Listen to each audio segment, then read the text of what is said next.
ដំបងបងមើលវិញហើយណាថ្លៃអបឡាបដែលបងស្រមៃ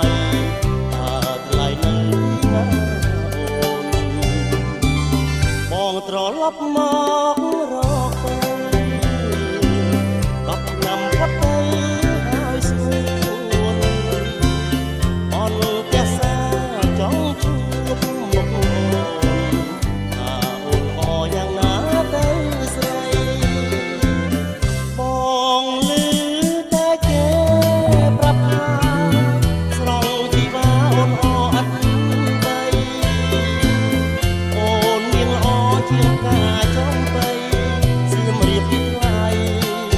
តាមែនទេបើសិនរៀមមានវាសនាបានជួបបុព្វាម្ចាស់ស្នេហ៍បងនឹងខំស្រោចទឹកធ្នមថាឲ្យម្ចាស់ស្នេហ៍ស្គាល់ថាសុខសាន្ត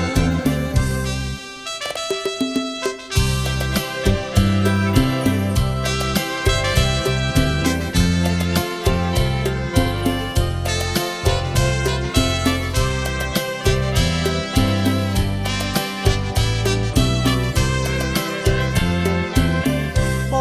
ងឮតែគេប្រាប់ថាស្រង់ជីវ៉ាអូនអត់បីអូនមានល្អជាងការចំបីសៀមរាបថ្លៃតាមែនទេ